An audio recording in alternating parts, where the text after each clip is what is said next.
Welcome, everybody, to today's episode of Your Daily Dose of Diablo. I'm Mr. Lamiasi, and today we are going to be discussing Project Diablo 2. This is an old school mod here. It's been around for many years now, and really probably the most prominent mod that currently exists.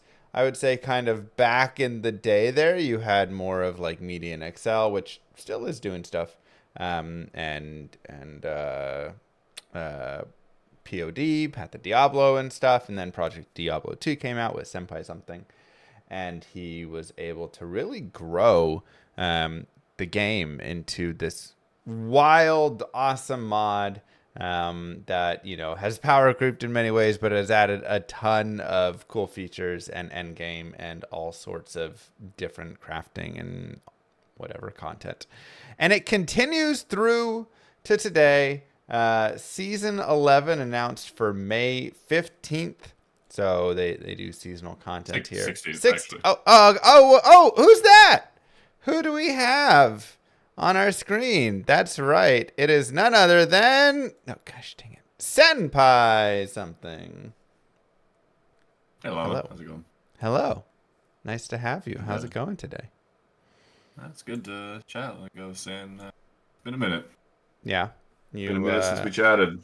Yeah, you're clearly extremely awake and have been for many hours, which is great. Yeah, definitely. I didn't wake up 10 minutes before this. Yeah. Thought we were going to get a face reveal on the Daily Diablo. You got a face reveal right here, kind of. Senpai doesn't do face. Okay, there. Oh, wait, you already did it. You already did my face reveal. Wait Yeah, a minute. it's right I'm there. already on there. Yeah, you're right here. Yeah. Yeah, You exactly. didn't even tell me. Maybe one day. Maybe one day we can get it there. So I would like you to walk us through. We're gonna go 3 parts with this kind of.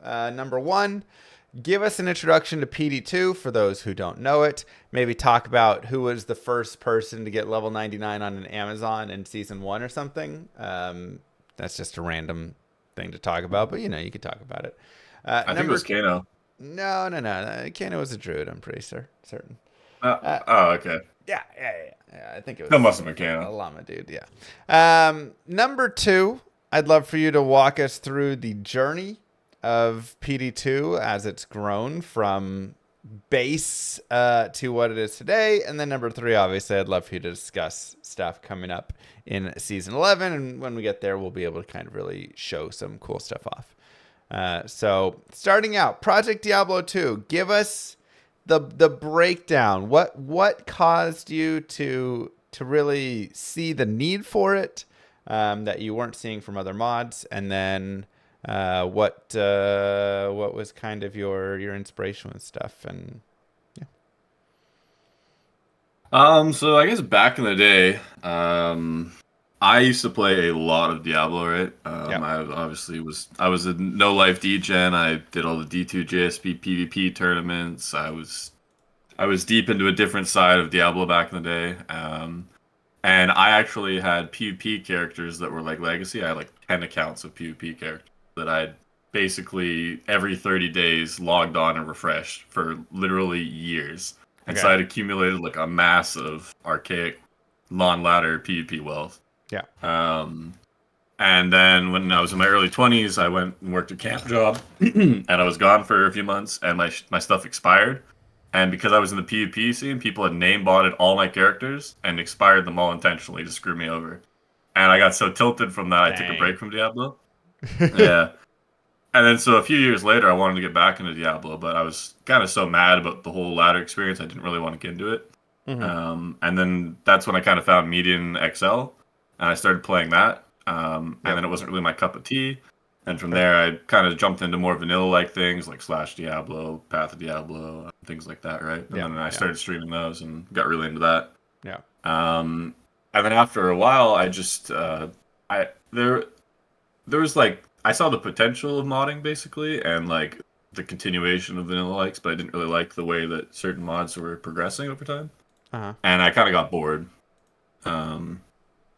And then I was just kind of I was streaming at the time. I was going through like a bit of streamer burnout where I didn't really want to keep playing what I was playing, and I kind of want to do something else. Yeah.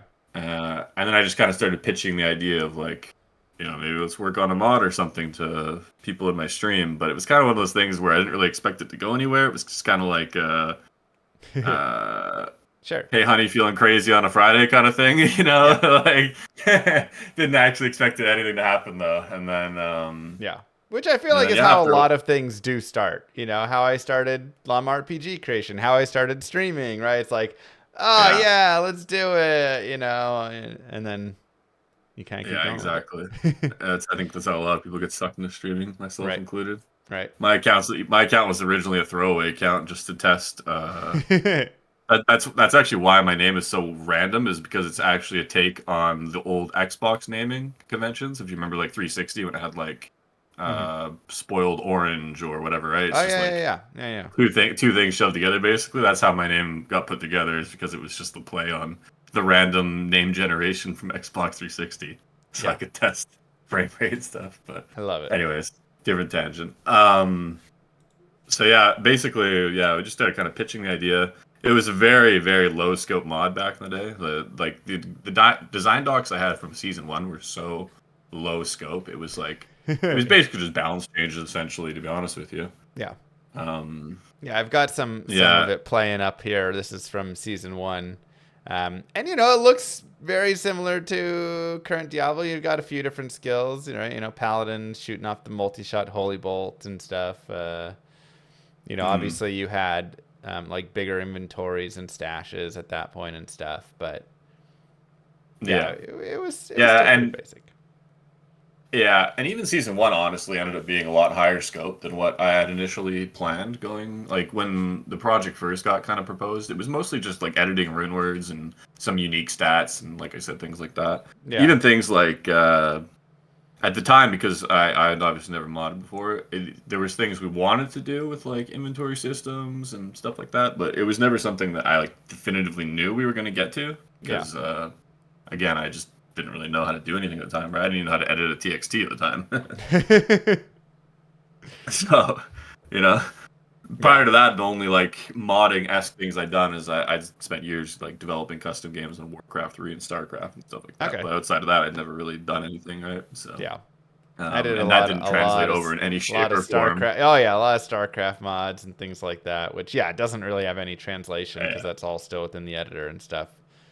Um, yeah, exactly. so, Yeah. but So I guess it it's all gives you trigger based and the stuff, basically. creativity, right? Is what it gives Yeah, you. I mean, for someone who doesn't understand programming whatsoever, it kind of gives you that like basic concept of like the if then do else Yeah, sort of thing. But yeah. outside of that, That's that's about all right. you get, All right? the triggers exactly. So. Yeah, exactly. But yeah, outside of that, I didn't know anything going in, right? And then now, over time, we've just feature creeped so much, and No, I think honestly, it's just like every time we get a new developer, it's like a catalyst, right? Like everyone in our team is just so talented that yeah. we kind of ping pong off each other, and So it how grows. many people do you have deving now? Um, so are you talking the game or the project as a whole? Because we have two website developers, we have a launcher developer. Um, Sure. Just like like how big is the team? um, okay, are we saying developers only or also moderation staff? Because if we're talking developers, probably upwards of 5 to 10 based on who's available. Because again, it's a volunteer project. Yep.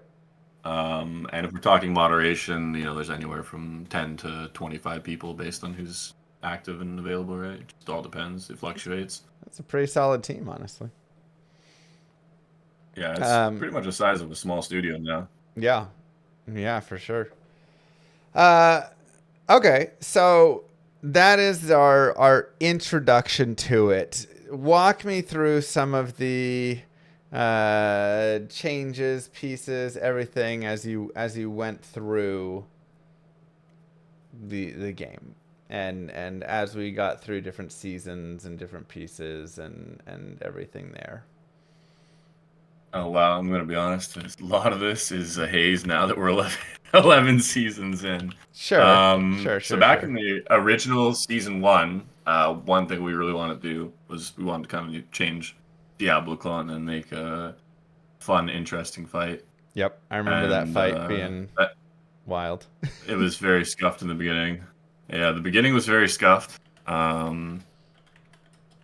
Made a few mistakes that we learned from the beginning, because people are always going to cheese everything. So you realize ways people cheese things and how to build fights around those cheeses over time. So that fight originally was a bit hectic and went through a lot of iteration. I'm pretty happy where it's at now. Now I think it's become a really cool fight over the years. Yeah.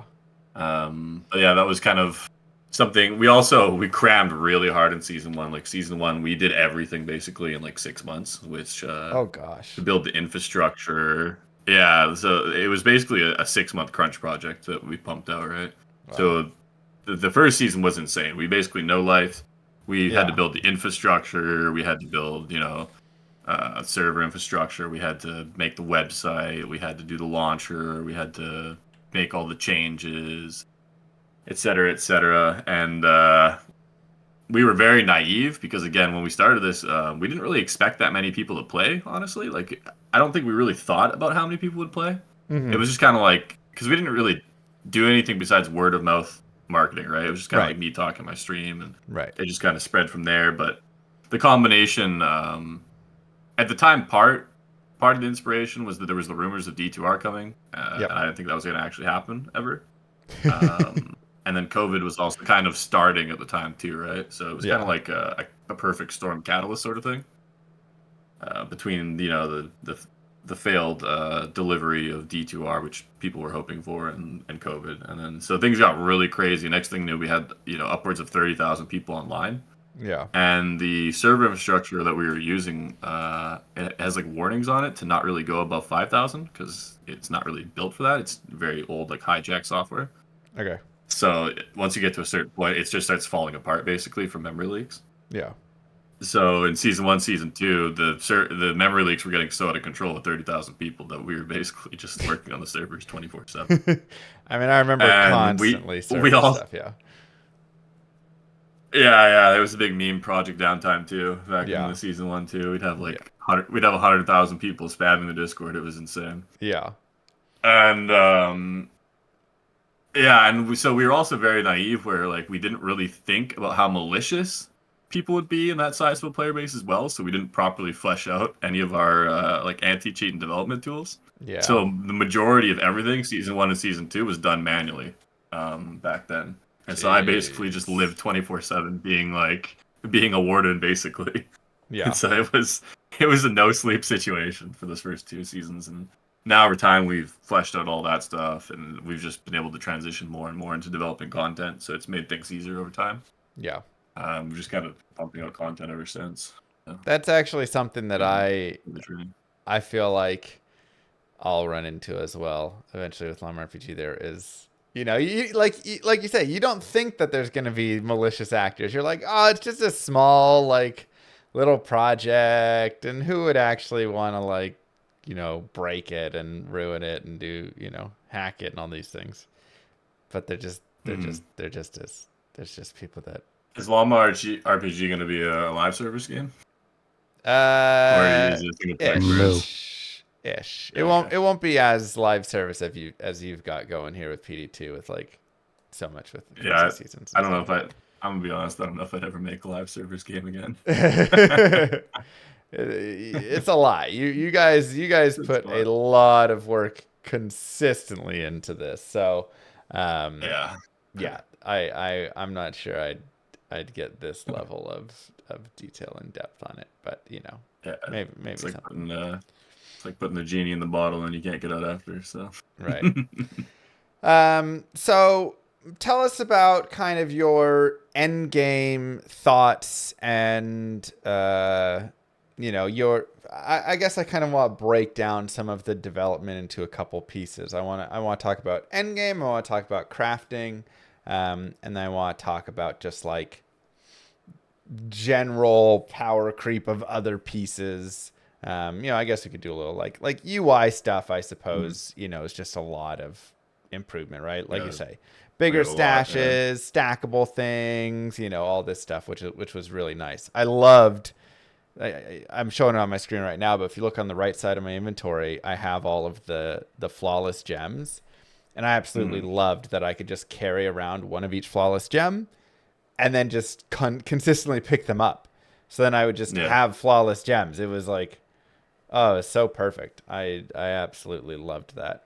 Um, and so yeah, some great stuff with the stacking. But um, yeah, but I want to talk about. I guess first let's start. So Endgame, it started with just kind of basic Moo. maps, right? There were just a couple Mm. maps, and you could do a little bit on those. What's kind of been the progression since then, and the thoughts and the feel of it, and just everything. Yeah, so back in the day, I was the only person making the maps back in season one. Okay, A guy named Carveruscu who works on Last Epoch now. He taught me how to do it. nice. So shout out to him. I appreciate him helping me and teaching me back then. Um, and yeah, basically he taught me how to make maps. But I wouldn't consider myself great at making maps. So I made some of the initial ones. I think I kind of peaked at River of Blood is my coolest one.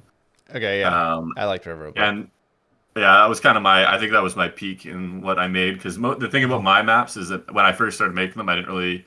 Diablo 2 is kind of weird. You can't mix tiles from different acts because every act actually has its own palette. And Interesting. so when you pull something from a different act, it ends up really oddly colored. It could be like fluorescent orange, yellow, green, something, right? It'll look very odd. Huh. So you actually have to modify the tiles and do certain things in order to pull them into different acts. So you can't just mix and match things. That's why you might have not noticed, but in the initial maps they were all from the same zones, and that's Yeah, because I yeah, didn't yeah. understand how to do that at that point in time. I just kind of Gotcha. pumped them out as quick as I could. So Gotcha. over time, we've gotten more and more talented people and level designers and stuff, Yeah. and we've been really lucky to drag a couple people from the community into the team, and so we've kind of snowballed how many maps we had back then. Like you mentioned in season one, we had a total of 3 maps. Yes. So if people aren't familiar, basically with the endgame mapping system PD2, you basically have LOD, which is your base content that you can enjoy and appreciate, just like the base game. But then we Hmm. have kind of a Path of Exile, Diablo 3, whatever you want to call it, mapping slash rifting type system, where you can get these maps which you can open and they bring you to new endgame zones. And you can also modify these maps. You can craft on them the same way you craft on an item. And as you craft on these maps, you can increase the density of the zone, how much experience it gets, how many Hmm. rare map packs are in it. Um, Very we Path of also have Exile these like with that. Yeah. exactly very Path of Exile like. So you can very much modify these zones and go into them, and they have different immunities. And there's a tier one, tier two, and tier three. And then there's also the dungeons, which are a group map. Basically, it's like a very difficult group map that's mostly just for XP pushing. It goes beyond tier three. Okay. And then we also have unique maps, which are basically maps that have something new and interesting going on with them that is very unique, specific to that map. So a couple examples would be in the upcoming season, we've added one that teleports you like a void-like zone, and Hmm. it basically is a strip of map followed by entering a boss arena, and the boss arena is a completely random tier one map that's been or tier one boss, sorry, that's been increased in difficulty to be Okay. kind of like a mini Uber almost. Yeah. And then as you go to the second boss, it's a completely random tier two boss, and then a completely random tier three boss. So every Oh, time you that's run the cool. map, there's different bosses every single time, right? That's kind of fun. So you never know. Yeah, exactly. See, when you get poured in the arena, you never know what boss you're going to fight, and it's going to be harder than when you traditionally fight in regular maps, Yeah, right? yeah, So yeah. just kind of fun stuff. And then we also have a map that the monsters basically drop charms all the time, and the bosses drop skillers or have a chance to drop skillers. We have another map that drops jewels all over the place, and the boss always drops a rainbow facet. Just stuff like that. Things that are Nice. interesting, right? Yeah. We even have a unique map that always drops corrupted items. Everything that drops in the zone is corrupted, basically by default. Interesting. Just There's just some cool stuff like that. Yeah. Yeah, and then we also have map events. So while you're going through these maps, not only are you killing monsters, fighting the boss of the area, but there's also random events that can pop up. So things like Treasure Fallen, which are kind of like the treasure goblins in Diablo, but they drop crafting materials, Hmm. runes, and crafting mats and maps and stuff. We have And do like a you? Pillar of Darkness esque event. Sorry? Okay. What Yeah, was I it? was gonna say, do you have like in PoE? Because having like all the events within PoE is kind of Hmm. that's like a big thing in your map. Your rituals and whatever stuff. Is that all like? Are you keeping that sort of style where you're taking previous season things and maybe like putting them in maps and having it be. Um, yeah. So we don't really do like seasonal throwaway content like a lot of ARPGs. Basically, everything that Okay, gets added is a permanent feature.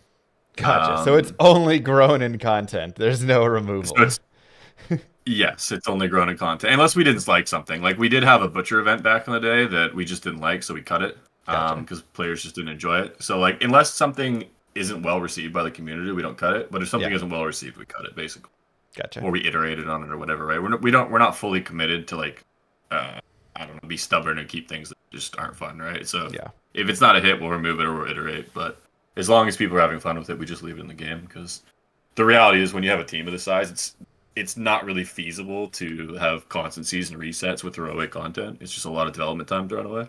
yeah, yeah. That's fair. And yeah, and I think I'm not really like the biggest fan of like super cheesy seasonal mechanics, to be honest with you. I feel like I'm more into things that create like uh strong foundations, I suppose.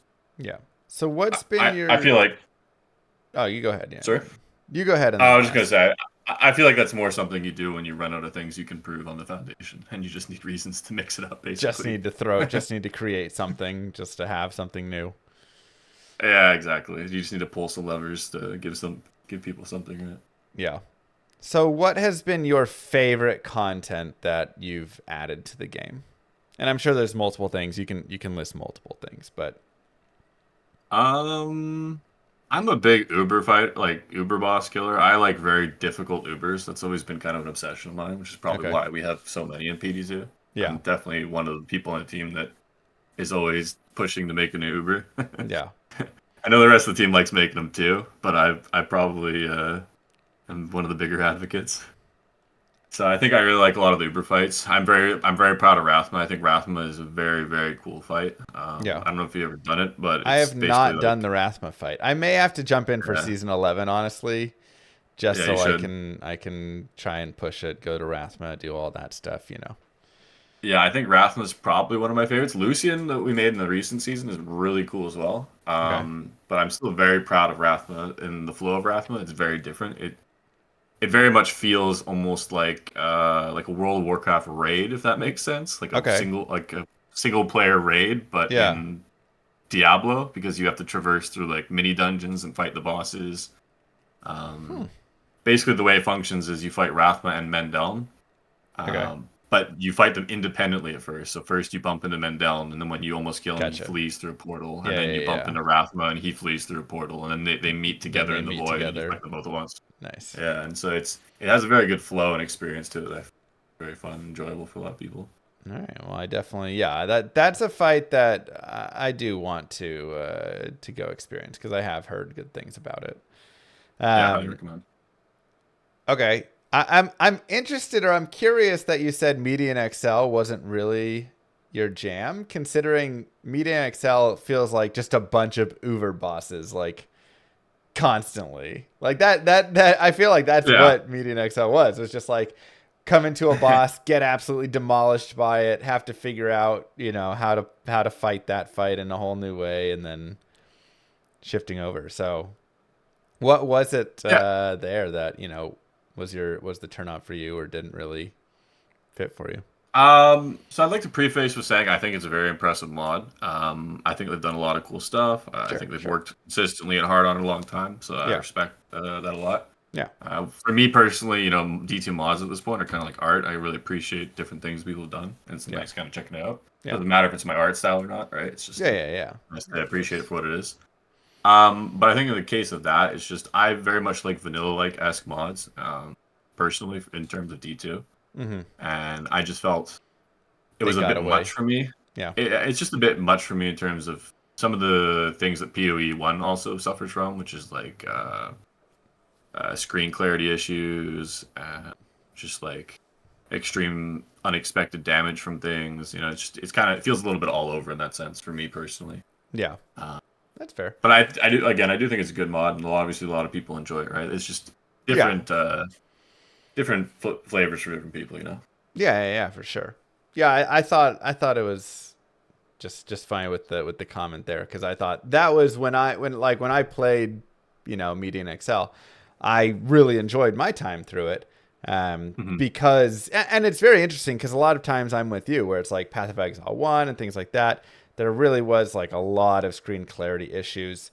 And like obviously what I'm showing on screen is 8 people in a tight space right now in PD2. So like you're going to have like some screen clarity in even regular D2 if you have that. Actually, interestingly enough, I don't know if you've seen in our recent one of our recent dev streams, we actually added the ability to make ally abilities translucent as well as their summons for Whoa. additional screen clarity. Wow.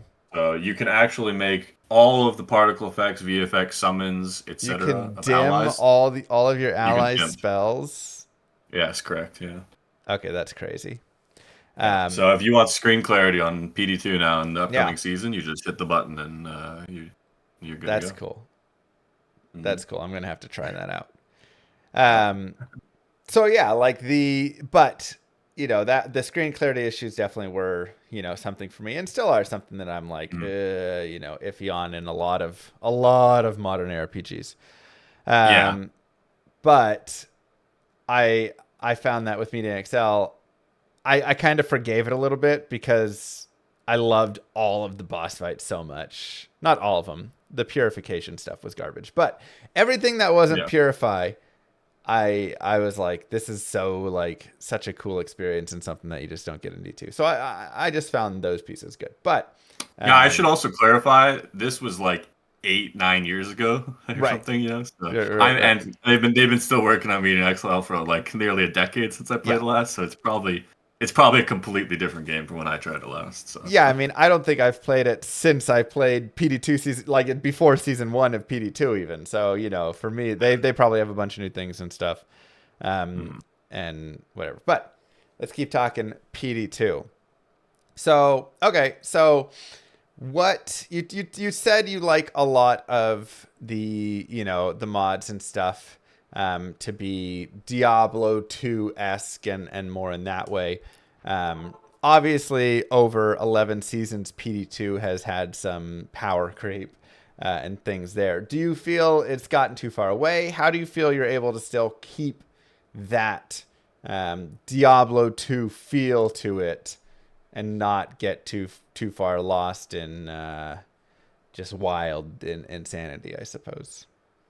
Honestly, I'm just not shy of slapping nerfs down. The reality is, like, people complain every time I do it, but I just don't care. Like, the reality is the main purpose of PD2 is basically to bring all the characters up to essentially similar power levels to what, say, like sorceresses and Hammerdins were in LOD, because that was kind of like the enjoyable progression I felt like for most people back in LOD. You Yeah. found the majority of people ended up leaning towards Javazons, Hammerdins, and Yes. Sorks because Yeah. the reality is they want that class fantasy of feeling strong by the time they're fully itemized, right? Right. So the goal was always to kind of create a similar power curve to what those builds experienced in LoD, and Mm-hmm. basically make all classes feel that experience. So it is power creep in the sense that all these builds that were typically just memes or like playing a melee in LoD it's like you do it for fun, but if you want to actually be efficient, there's no way unless you're playing something that's horking or something with an enigma, Right. right? Right. You're just not doing it is the reality of it. So Yeah. it, the concept of how we wanted to quote unquote power creep was power creeping everything up to the enjoyable classes a lot, right? Which does make the whole game as a whole feel power creep in that sense. But Yeah. the reality is it's really just trying to achieve that fun progression that people enjoyed and didn't avoid in LoD, but more accessible across the board. Like we just want someone who's never played Diablo 2 to log in, pick a skill in the skill tree, And invest feel in the good. synergies, and feel good from start to finish without Yeah. feeling like they need to go on Reddit and ask why, and only to have someone tell them to reroll a Hammerdin or a Sork in gear, and then come back and then play their Fury Druid later. So, Yeah. Do you feel so like do you feel like there still are those kinds of builds? Because something that I do love about Diablo 2 is the varying power across. mhm. Like it's fun to go and play, a Fury Druid or to play a Vengeance Paladin or whatever, for me at least. And be in that weaker power zone, but like struggling through the game more, but having fun playing through the game more, as opposed to always just rolling a Javazon or a Hammerden or a Mosaic Assassin or whatever. So do you feel like you still have that in PD2, or is it really all of the skills try and really scale up into being something that you can just go? And I think there's, pros and cons to both sides of that, Um, honestly. Honestly, I would say at this point, the majority of classes are just playable from start to finish now. Even things like Inferno and Arctic Blast are very good at this point. We have Really? people mapping on Smite now. Um, so it's Wow. kind of gotten to a point where you can kind of pick and play almost everything, to be honest. I think outside of maybe like I mean you could still do it actually. Like you could even play like a confused necro technically would but be slow obviously. But Yeah. unless you're playing like something super memey like confused necro, you can pretty much do whatever you want at this point.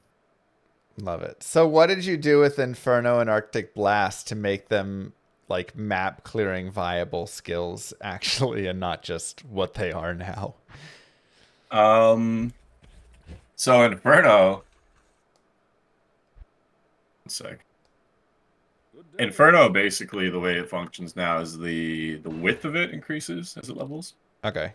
Do you Um have it showing? Can I like I go to your I could show you. Yeah. I want to I see. can show you real quick. Yeah, so Inferno basically the width of the ability grows as you level. We also changed the speed at which the initial windup frames are, so it's much snappier and faster. You don't have that really like Don't have slow the windup to lean it. back and then So put Oh yeah, it yeah, just yeah. so it just immediately goes right, and then as you Yeah. put more points into it, it just keeps getting a little wider and a little wider, and then progressively over time, it again will get wider and wider, Yeah. and then eventually you end up with Just an a whole actual yeah. big inferno, and then it actually kind of feels like what it feels like it should have felt like in the base game. Yeah. And it just does a lot of damage. And then Arctic Blast, the way it functions is if monsters die while chilled by Arctic Blast, they explode into a frost nova. Um, Nice. Okay, so they that's kind cool. of explode in like so they kind of explode in like a cold enchant, but it's on your side if that makes sense. Yeah, So yeah, yeah. and then both Inferno and Arctic Blast also apply a negative res debuff. Gotcha. So you can also break immunities with them. If they're high res, Gotcha. then it's also good for killing those high res monsters. Yeah. And you can also support allies if you want to play like a support Inferno or Arctic Blast character, right? Maybe you have a really cold or fire oriented team. You could be debuffing things and stuff like that, right? So Interesting. kind of a just kind of a cool little thing. Yeah, that's actually my favorite piece about it is that you actually gave them unique feels for a skill that is essentially Mhm. the exact same thing. Um, Exactly, yeah. Because people because sometimes ask, like, why didn't you make Arctic Blast wide? And it's like, well, we wanted them to feel unique still, right? right, yeah, it's like the standard right. Whenever I've thought about like improving those two skills, I'm like just make them wider and like a more increase their damage, and you could maybe like lower res with them or something, and when it hits something like that, like penetration. But I never would have thought putting like a frost nova on hit and then again, or on explosion on death, and then having it be like again just making the skill a different skill instead of literally the same skill but in blue, Yeah, like it exactly. currently is essentially now. So I Yeah. really like that. I think that's a nice little change. What are some other changes, or if you want to show off any, right, you can go into any of the characters and show off maybe some of the Sure. skills and changes that you really enjoy and think are unique, ways that you improved bad skills or Um, skills that just could have used more. so we have a lot of stuff in terms of that. Sure. Yeah, that's what I'm I saying. don't even Pick know. some favorites because you have tons. Yeah, favorites. What would be some favorites of mine? Let's see. Favorites of mine. I know double throw is one that a lot of people like a lot. Yep. This is one. So in upcoming season as well, we've also changed it so that you can get sockets on throwables now. Uh, Ooh. You could even craft like you can have things like Fury, for example, could be a What? rune You can word for make rune throwable. words So, in throwables. yeah, so you can do rune words. You can put That's sockets wild. in. You can do whatever you want to do, right? So That's I think a lot of wild. people have been pretty excited about double throw and Javazons in general. Yeah. Um, but the way double throw functions basically is that it bounces between enemies, so Yep. you can kind of play like a funky little throw bar setup. Yeah. I guess some other cool ones. There's a lot of cool stuff we've done with Necromancy. We made this really cool ability called Dark Pact, which I'm very proud of. I It's kind of remember a that. yeah. But People kind of explain it. call it the people call it the Piano Necromancer. Basically, the Yeah. way it functions is we have this thing called Curse Mastery, and for every 10 base levels, you can apply an additional curse. Um, and then basically the way Dark Pact works is that once you're able to apply, 3 curses or whatever, sometimes more based on your itemization, then you can apply these curses, which stack and apply their buffs. And then when Uh-huh. you use Dark Pact, it explodes the last applied curse and does a multiplier based on how many total curses there are. So it strips 1 curse and then pops doing its damage times the Gotcha. amount of curses that were active. Gotcha. So you can like triple pop it if you have 3. You can, Yeah. pop and reapply to do more single target damage, things like that. And it shotguns, so all the mobs that are kind of condensed, it grows with density as well, similar to like Lightning Fury and things like that, right? You curse a Okay. bunch of mobs, they're all directly on top of each other. You Yeah. pop them all, and they all kind of do like an AoE around themselves, and it shotguns other Jeez. mobs. So it's kind of a cool little fun ability. We've Hmm. also done a lot of things to like say charge, for example. Charge was kind of What have you done to charge buggy. besides fix the bugs of it? So we fixed all the bugs basically, and we also made it so you can use it in melee range. Okay. Um, So so like instead of unlike charging in and then just going. and then walking backwards, you can Yeah. just actually charge Yeah. consistently. So it'll just keep charging a melee basically, like infinitely. Nice. Um, and besides that, we fixed a lot of the jank and the bugs, so it doesn't have all those weird getting Yeah. stuck bugs and things like that, Yeah. right? It just actually, and it doesn't desync or lag anymore either. Like online, you used to desync and lag and Yep. rubber band constantly. Yep. Um, so that wasn't obviously ideal. Yeah. So we've kind of fixed a lot of that. That's nice. I see up in the top left here, corruption spreads in the Flare Jungle and Flare Dungeon. Is this just Terror Zones that It's got basically Terror Zones, yeah. ported The over? one difference between ours and Terror Zones is that we only bring it to level 85 because Okay. obviously we have an endgame Yeah, system, you've which got is your the maps that mapping. goes beyond 85. Yeah. And we have Worldstone shards in PD2, which are basically like the Val orbs in PoE that allow you to corrupt items. Yep. So corrupted zones have a much higher chance to drop Worldstone shards. Okay. So if you're ever like short on corruption orbs, basically, then you just go to these zones and you can farm these LOD zones and get a Gotcha. bunch of Worldstone shards and then go corrupt your items, right? It's a good, Gotcha. Which it's a good which way I to do do it. think is a cool. I always like having kind of meaning to areas. So I really do like that you're, you know, giving that, putting that into Diablo 2 here as well, which already kind of existed in Diablo 2 in its own way, right? It's like if you want to farm high runes, these are your better spots. If you want to farm this, these are your better spots. And so, just the more things that kind of push you around to different maps, I always find to be better, as opposed to, again, many modern ARPGs nowadays, where it does feel like you're just kind of shoved always to the end game, always to the you know, just like always to an end game map or something. And it's like it's nice Mhm. to kind of bring you back into the game and incorporate, all these zones again. So that's why I like Terror Zones, and I think this is a nice way to additionally further push Terror Zones. Right. Mhm. Um, okay, so let's talk season 11. So you've gone through 10 seasons here. You've done all sorts of adjustments, and we are at the point of season 11. Talk to me. Yeah. What's our stuff? So season 11's got a bunch of stuff. I guess here I'll do a little smooth Yeah, do transition, but give we've us a added little demo we've, and such. so we've added controller support. Is one thing. It's seamless controller support as well. So for example, I'm currently on my mouse, right? You can Yep. see me moving my mouse. As soon as I touch my joystick at all, it instantly swaps to controller mode. Nice. You don't got to change settings or anything like that. Yeah. My cursor's a little slow because I'm a boomer, but you can adjust the sensitivity if you want to go faster and stuff like that. Yeah, Yeah, some real people make fun of me boomer because speed of it.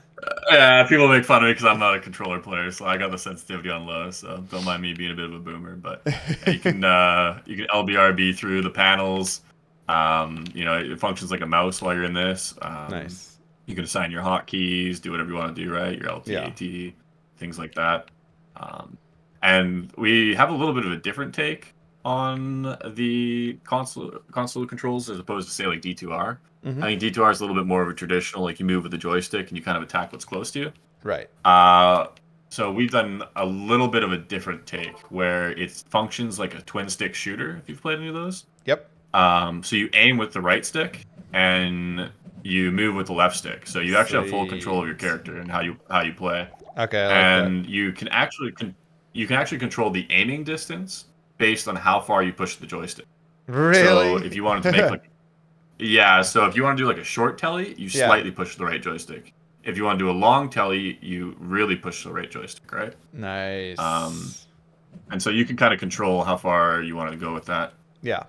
I like I'll that. show what I mean Adding a by bit of a skill ceiling to that right there, as opposed to it just being, you know, what it is, right? Of yeah. this is your And telly I have not hit distance, and that that's all. ceiling. Yeah, so you can kind of go a little bit, Yeah. or you can go a lot, right? Based on how much you push. Nice. So you can control it too. So it's kind of nice. That's super sweet. Also, I really love the if you go to the waypoint, all of the buttons just being to a location right there, just for like a really quick jump to a different one, right? It'd be like so Yeah, you could get so good and so fast at moving around to whichever, yeah, like as opposed yeah, to going there. And, yeah. we're already making jokes that controller support players are going to be faster in UI in some Right? Like screens. I mean, you can be much faster in the UI now. It feels like for that, as Yeah, opposed to you can. trying to go through with the mouse and keyboard there. That's just brilliant. Yeah, you I can love definitely go that. pretty quick. Yeah, I love that. That's a fantastic addition. I mean, there's a lot of good little quality of life additions like that. I mean, even like if you look at the potions, you Mhm. can see, it shows how many potions you have in your belt at the very top of the, at the belt there and stuff. Like that's a really cool little add-on and stuff. You can see the skills that you've got, and then you can see, I think, do you guys have it as well, where you can see like the number of charges you have and stuff on your We do, strike yeah. So for like yeah, assassin so I can show you. We or do. So I can or show you with Barbarian Frenzy, for example. yeah, You can see right here it's showing how many charges I'm at, that progressive yeah, bar. yeah. So the bar will just fill more and more the more charges I get. Now I'm at max charges.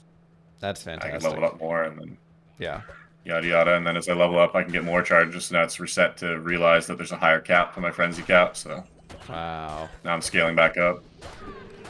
that's crazy. You also see all your buffs, anything you want, right? Maybe I got Yeah, a I was gonna shout or say, something.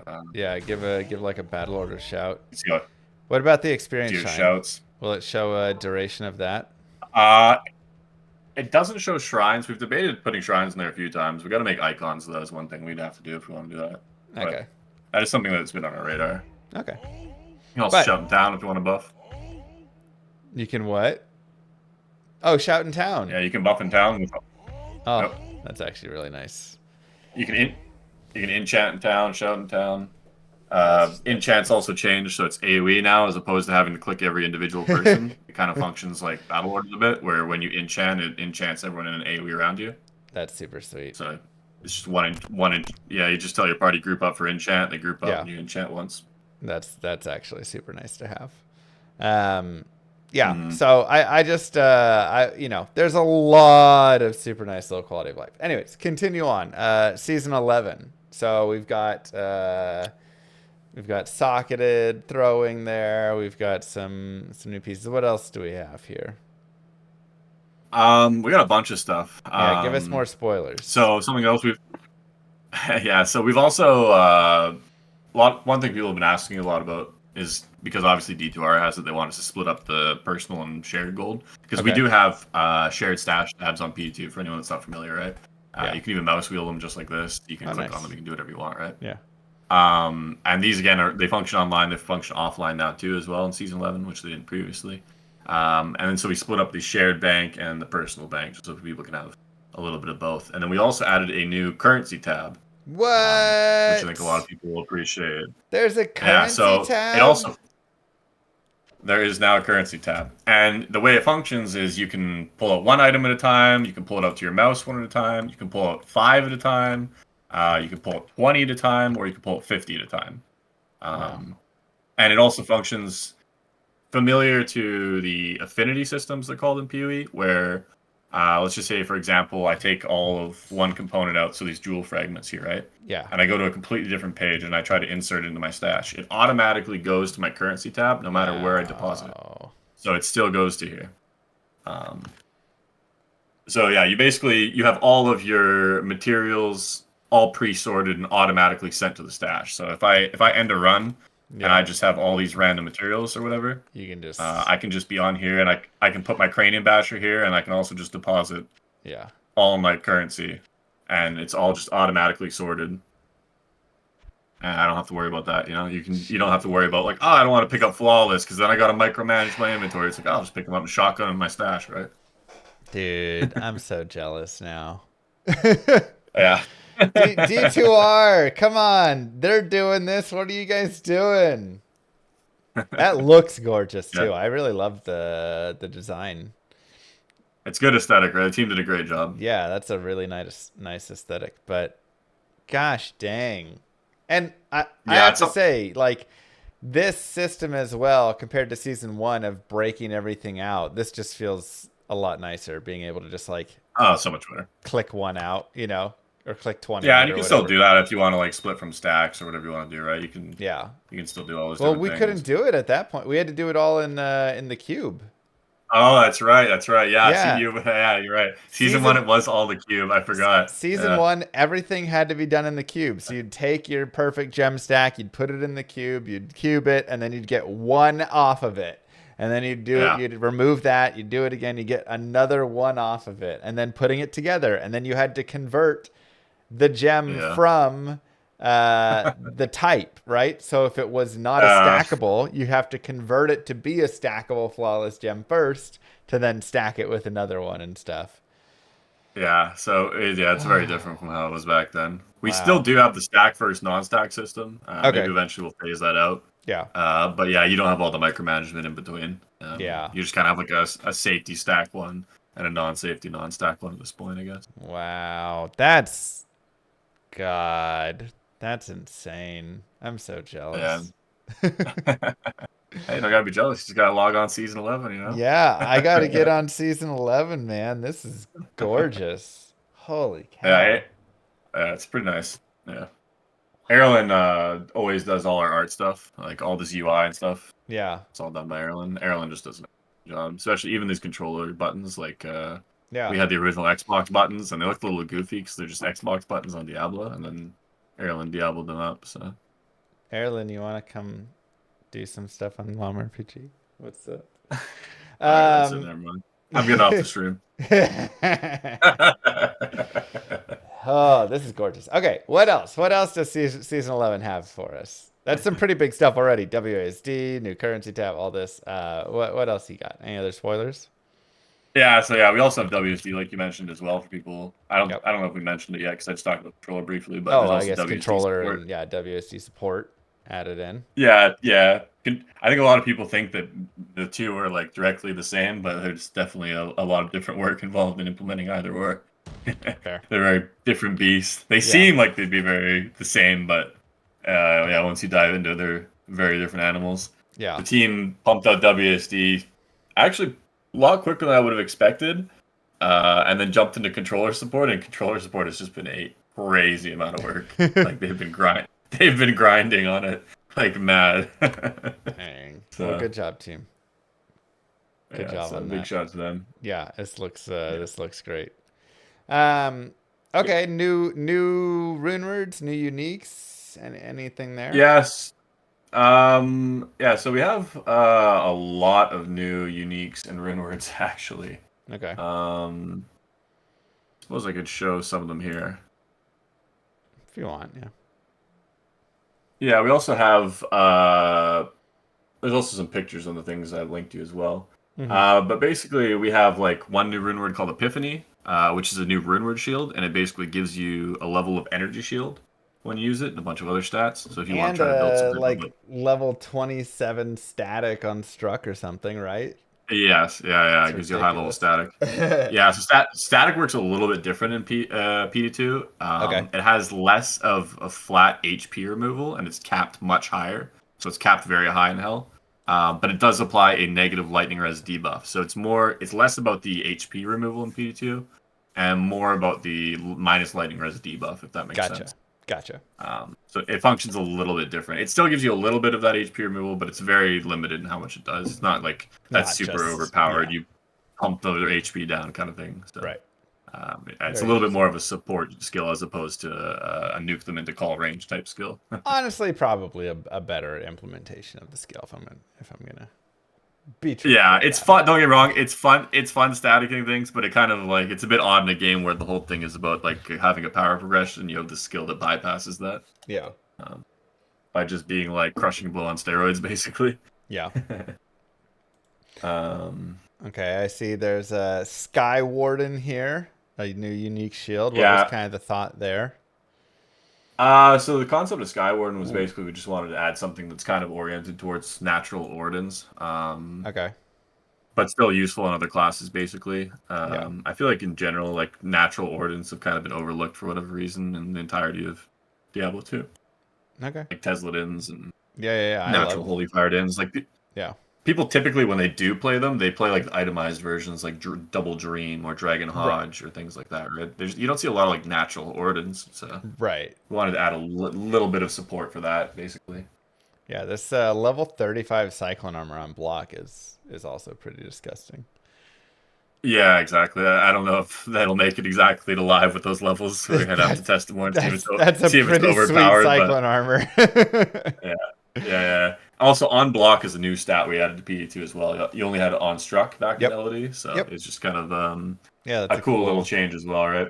that's a cool change right there. Though like paladins Mhm. are always max block it feels like and stuff. So that's just They that are, could, that's going to but be the block godly. stats, yeah, yeah, the block stats not exclusive to only paladin shields, but it Gotcha. again, yeah, like you mentioned, it just synergizes well with the paladin toolkits. Yeah, for sure. We've got Whispering Mirage right here. Yeah, that one's one that people have kind of been asking. People have wanted some type of Shadow Sin support for a while. Uh, Interesting. Oh, they, you they- can summon an people are additional shadow. Nice. correct, yeah. So if you dual wield them, you can have up to three. Um, That's cool. something I've realized, honestly, the longer I've worked on ARPGs, is people want to play the laziest builds possible, and summoners, if they're viable in any shape or form, are just like the most popular playstyle by far. So I'd be I write for Icy Veins, right? All the guides on Icy Veins for Diablo 2 are mine. yeah, And I recently went into the analytics of it. My mhm. summoner guide is twice as popular as the next guide. Yeah. I'm not Every even other remotely guide, surprised. yeah, they like scale up at like a normal amount, and you've got your Hammered In and your Blizz Source and your Javazon, right? All those kind of there, and then the Necro Summoner is literally double that of the best other performing guide. I was like, Yeah. what?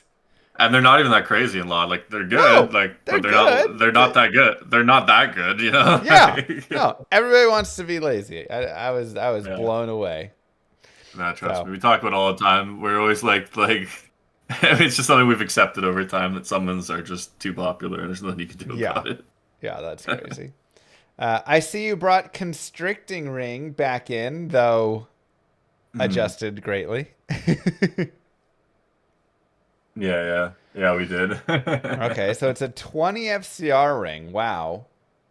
Mhm. With Yeah, life we per wanted to give kill, it but some kind obviously of could identity. drain 20.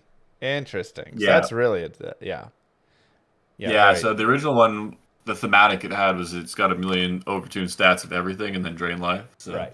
Right. kind of ripped all the overtune stats off, kept the thematic drain life, and then tried to give it some identity. So Yeah. its identity is that it's the only 20 FCR ring, basically, right? But it has a pro and a con to it, which is Yeah. the drain life offset by the life after kill, right? Yep. So you kind of got to be going. I think this is a much better implementation than 100 all resistance. Well, it also had 15 max res, all right, to every res. It Oh was my. balanced. 100 MF. Come on. Jeez. So broken. Fire Particular ad, the original. lizards. Looks like you adjusted it. Just some more fire Yeah, this on it. one's yeah, this one's been through a few like iterations at this point. Also Okay. added the chance to cast level 40 Blaze on block. So Blaze in Wow. PD2 gives you a bunch of move speed, Okay. So and it similar to gives you cannot be D2R, but frozen. yeah. Oh, do they have move speed on D2R now as well? Yeah, they put D2R They, Blaze they stole Blaze our idea. gives move speed. I don't know which came first. They've had it for a Ours little came bit with. now. No, ours came before D2R Oh, existed. okay. So Well then yes, they literally played it and were like, this is exactly what it should be, and they adjusted it because yeah, it's like I love Inferno strides. They're so good yeah, now okay. because you get that little every time you get hit and you that turns on, you're like woo, you just run around. Yeah, so I just thought it was kind of an interesting one because it obviously sends up weapon block. So it's kind of like a fun thing that you Yeah, can either use with a shield or with weapon block. yeah. Get a little move Uh, speed in CBF. Ebon Bane, a new GMB, or maybe not new for you guys, but Hmm. new over here. Five Yeah. to passive and magic skills. Wow. So this is Yep. your. You may apply an additional curse. So Yep. Zon's curse now. Well, this one in particular, you can't curse through through like casting yourself unless you have a lower res one or something. But it's just through itemization. So the apply additional Oh, curse okay. also means your merc could also apply an additional curse or an ally. It Okay. doesn't. It basically means that your curse that you apply allows an additional curse from Got it. any source to be applied on top of it. Got it. So you could have a merc with amp, you could have Yeah. a merc with lower res, you could have lower res on your gear, And whatever, then you right? also have this Amp on chance your to whatever. cast weaken here. So I suppose Yeah, that goes along with yeah, it. yeah. Basically, it just allows the item to apply its weaken thing without reducing itemization choices for curses on other slots, basically. Wow. And Pat, if you aren't aware, we actually have summons on in PD2. Okay. How Uh, many d- Valks can you get? you can get up to 3 Valks. Nice. Um, and you can also have multiple decoys. And the way the decoy functions is kind of like a sin trap almost.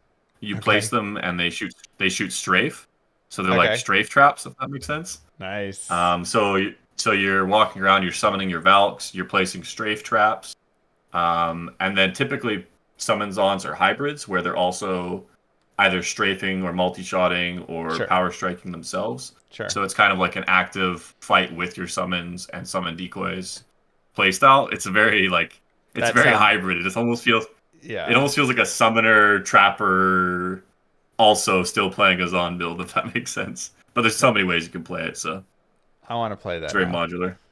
I'm Yeah, like it's that. That very, might be very the build I popular and very try. modular. Like you said, summons. Everybody wants summons. And Everyone then summons, yeah. what is It's also this? cool for active play. PvP Um contestant HP overlay for spectators? Hold on, you have yeah, so if you see spectating in PvP?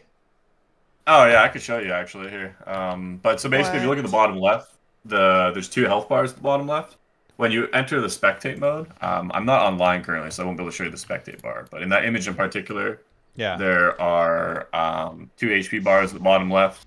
And when you're in spectate mode, the people that are dueling in the we have duel arenas, right? So you go to these instant duel arenas. Okay. Um, and when you're in spectate mode in these duel arenas, you can see the health bars of other people on the UI. So you can kind of watch how much HP they're losing if you're hosting a PvP tournament or if you're just doing pub games without actually having to actively hover over them. And so basically, the way these duel arenas work is inside these duel arenas, we have kind of these 2 tombs. Uh-huh. And one thing that we've done is that because we have these PvP duel arenas, in the LOD environment, the the PvP functions the same as it would in LOD. Okay. The skills aren't heavily modified outside of the PvP modifiers that are in the base game. Yeah. But when you enter the arena, we're actually able to individually balance skills. So this tomb, for example, shows the PvP arena modifiers, which Whoa. allows us to independently balance PvP based on how strong it is in PvE. So you can see Immo arrow at the top left does 155% damage in PvP in the arena. Tornado is But Wake of Fire, 35% damage. Dang, you just yeah, crushed it. yeah. So again, that's because some things are very strong in PvE and Yeah. need to be balanced independently. So a lot of this is done through community feedback and things like that. Wow. And then we also have PvP arena rules, which are also heavily modified. So things like life replenish or flat magic physical damage, right here where my mouse is, are capped at 25 and 30. Because back in LOD, you have basically what people call GM rules, Yeah. and they're basically player enforced and expected of everyone, right? So we've just Yes. basically taken these GM rules and we've made them function by default with the arena, and then we've exposed what those rules are in the tombs so that people can see them. Got it. And again, a lot of that comes from community feedback and things like that.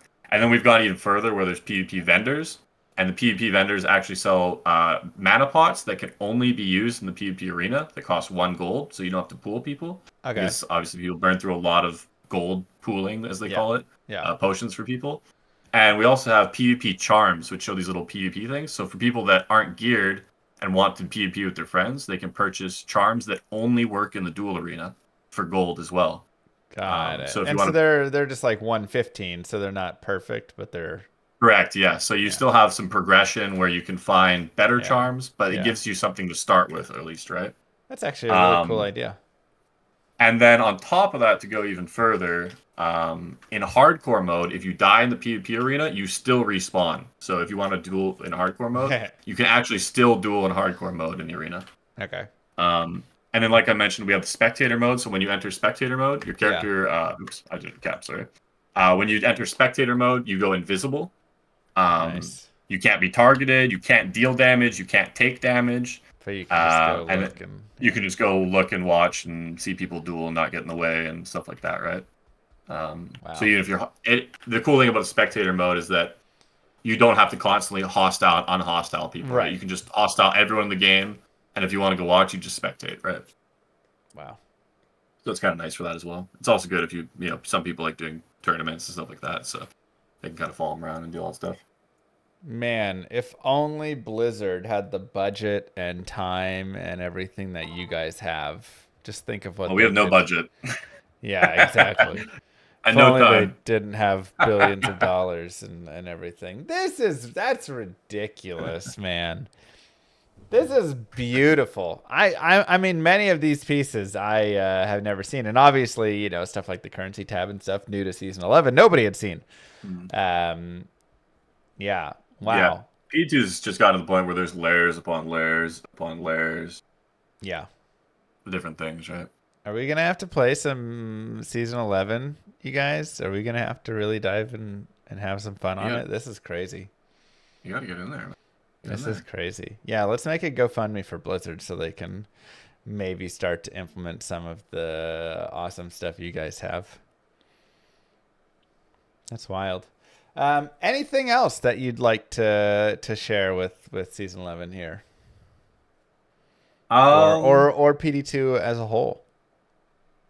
I think. I mean, there's so much stuff. Like, we season 11. We've added also, if you're familiar with like divine orbs from PoE, Yep. we also added like a divine orb essentially. It's Okay. gonna be quite rare, but they're in there as well.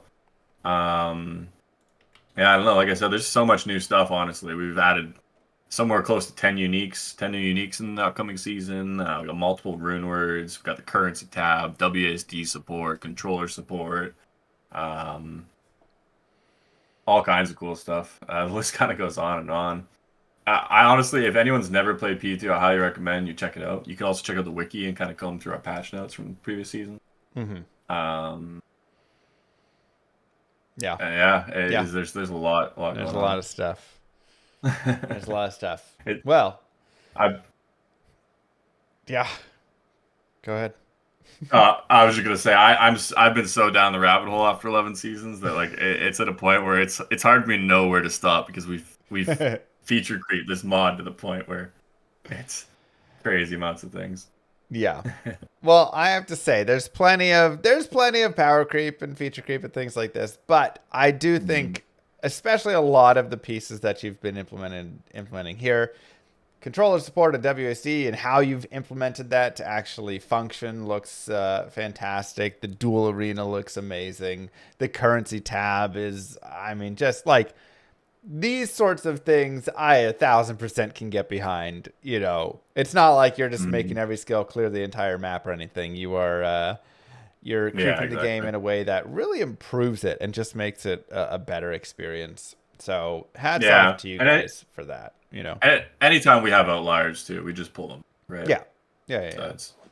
sometimes too like there have been seasons where like people will not play a certain skill, so we overbuff it a little bit Yep. just to get people's attention on it, and then once people play it, we kind of pull it back a little bit, if that makes sense. Kind of like the Yeah. classic the ARPG mind games. So and then once we do pull it back, people realize, oh, it's actually already good before they buffed it, Right. but now we're aware because it's been overtuned for a season, right? Yeah. So a little bit of that does happen here and there when I And really want to get people playing something. I must say your motto, what do you call it? Whatever. Mindset around nerfs, I think, is the proper mindset that really does have to be had by devs, but is not had by so many devs and game companies nowadays, and it's what really kills it, which is nerfs are Mm. good and they're totally fine and necessary. This is such a strong belief of mine. Where you've seen so many games afraid to nerf things because everybody yells when stuff gets nerfed, and so then they just don't, and then it keeps growing and power creeping until the game really loses an identity. And I absolutely love when companies come in and just nerf things. And that's something that I really felt like in Dota was where I saw it, one of the best, in a similar mindset that you had there, where, oh, this character is not being played enough. We're going to kind of overbuff him a little bit, get people playing the character, then we'll, remove it again, and people will still be there because they'll be like, oh, actually, the character is fine. And so, it's a great way that you can like shift people around through different characters. You can have people, experiment, try different things. But the overall power of the game isn't just growing to be ridiculous where every character is constantly just overpowered nonstop. Mm. So I think that's a really nice, you know, a really good mindset to have, to just really say, hey, we're gonna be nerfing this, and it'll be fine. People will still play Yeah, it, and then we'll adjust if we do it too much. yeah, exactly. And people will always complain when you nerf things. It's just a byproduct of how it goes. Right? Just how it goes. What's this But hatred thing? What's that? I can show you. So this is one of the new boss fights, basically, that we Okay. added in season 10. This is Lucian. Wasn't it? Oh, it's because I opened the map. Okay, and I just type .god mode and then I can't die. Is that so? I'm having an issue. Apparently, I found a bug.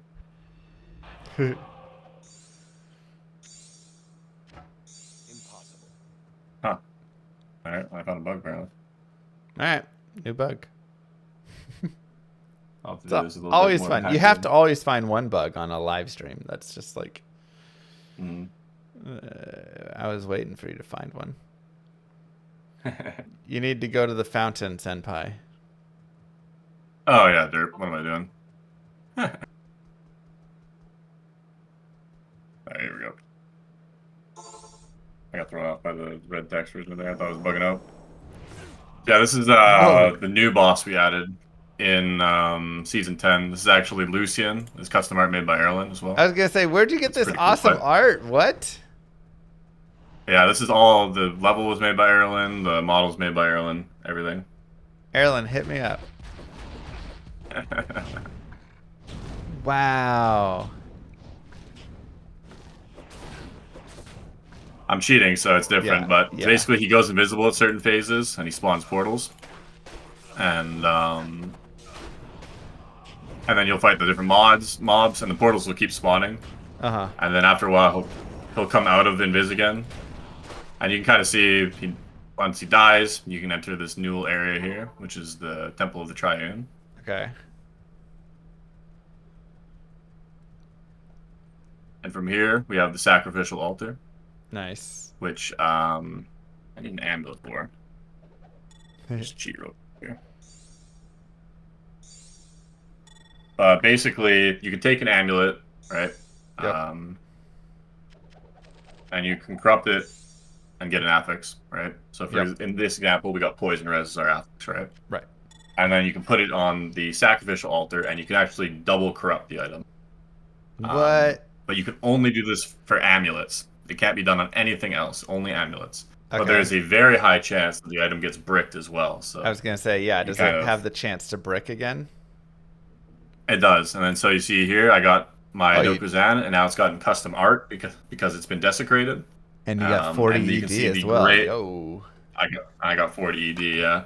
And so Dang. yeah, this one's also mirrored on top. Someone mirrored this as well. So this has been Oh my corrupted, god. desecrated, and mirrored. And you can Two see all this one hit skills, all two skills pally twice. skills. Just like, Jesus. so this one's just survived all of the different trials and tribulations. Wow. That's crazy. That's just an insane amulet. Also dexterity, also some life and res, also faster run walk. Yeah, exactly. What? Just a crazy, crazy amulet. Yeah. So that's like a giga biz.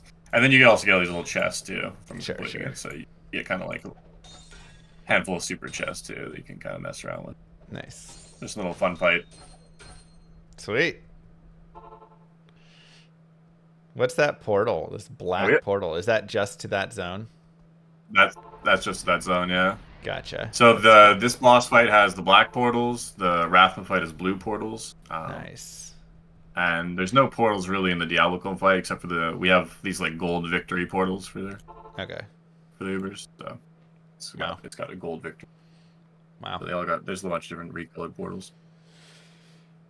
Yeah, we even have things too like we have unique ID and two TP tombs. I don't know if you played since we added those, but you Nope. can even get like you can get a unique ID tomb.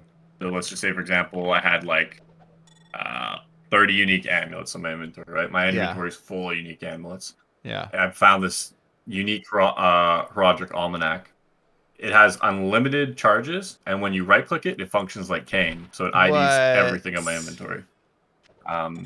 Yeah, it's quite rare, but if you do get one, it IDs everything in your inventory at once. That's sick. We also have the unique TP book, Yep. and that also just has unlimited quantity as well. Yep. So you get unlimited TP portals. Love it. So you can even get unique ID and TP books. That's sick.